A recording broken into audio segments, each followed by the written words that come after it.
I could arrange this series in such a way that you have to build up to mindfulness. I could talk about how bad for you stress is, or I could talk about neuroscience. But I'll get to that later. What you probably want to know right off the bat is just what mindfulness is. Where did it come from? And how can you use it to get just a little more calm and relaxation into your life? We'll look at that first, and from there we'll delve into how you can utilize some more technical neuroscience in order to tap into the more profound capabilities of your brain. So, what exactly is mindfulness? Essentially, mindfulness is a form of meditation that has been adopted by CBT. CBT, in turn, is cognitive behavioral therapy, a psychotherapeutic approach that can be used to treat all manner of psychological conditions like anxiety, phobias, addiction, etc.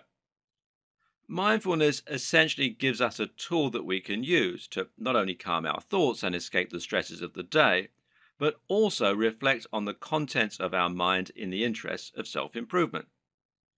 Meditation generally has something of a bad reputation. That is to say, a lot of people associate it with religion or esoteric ideas, and they think they can't meditate unless they're, quote, spiritual.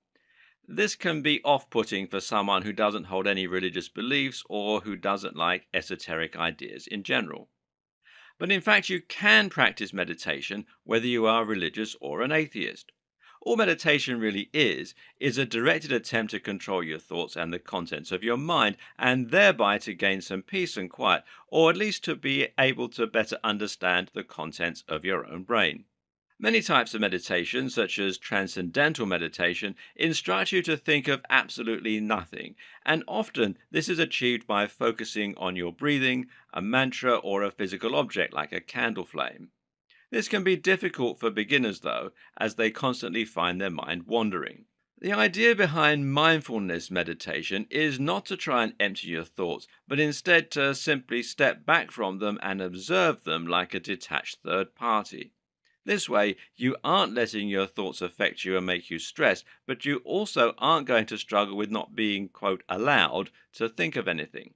Meanwhile, using this technique will also allow you to become more aware of your own thoughts and thereby able to edit any thoughts that are leading you into trouble. For instance, if you constantly find yourself thinking about ways you could hurt yourself, you might notice that this is a bad habit and attempt to fix it. This may be the long term aim of mindfulness when used in CBT.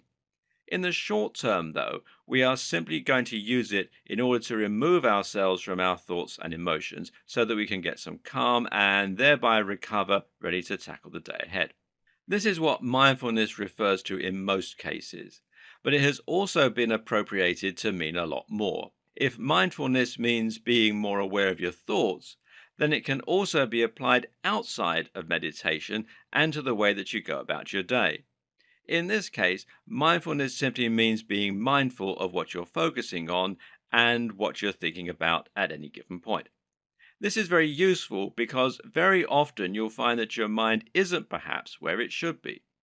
For example, if you're walking through a beautiful scenic woodland but you're thinking about work, then as far as your body is concerned, you may as well be at work. In this case, mindfulness can be used simply to make yourself more aware of where you are and to actually focus on what's around you. That means feeling the breeze on your skin, looking at the beautiful flowers, and smelling the fresh air. When you do all that, you'll benefit much more from the experience. Likewise, you can use mindfulness to direct your attention to all manner of other things. For example, your physical sensations. Often we aren't aware of just how we're sitting or how we're standing or how we're feeling. Take a moment right now to reflect on this. How comfortable are you at the moment? Does any part of your body hurt? If you're sitting down, then where is most pressure on you? Can you feel your clothes against your body? A watch maybe? How warm are you? Are you leaning more to one side? This kind of mindfulness can be useful if you want to try and fix your posture, but also if you want to improve your abilities in sports or just move more efficiently. Being more mindful of the way you speak can meanwhile help you to speak more eloquently, to stop using derogatory words, to stop swearing, or to change the whole way that people perceive you. For example, if you want to sound more intelligent, then you can simply try using bigger words or speaking a little more slowly. You can also use mindfulness to be happier in everyday life. Try to stop letting negative emotions affect you by identifying them as temporary and destructive.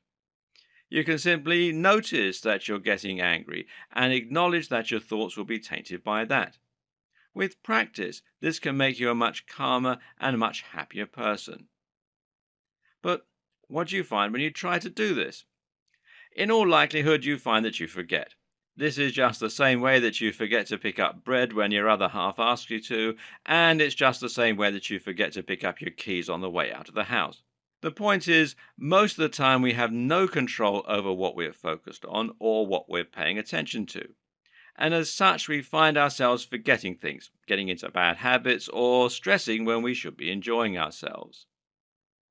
Practicing mindfulness both as a form of meditation and during the day can help you to improve your ability to control your thoughts and thereby to decide how you want to improve yourself and what you want to focus on.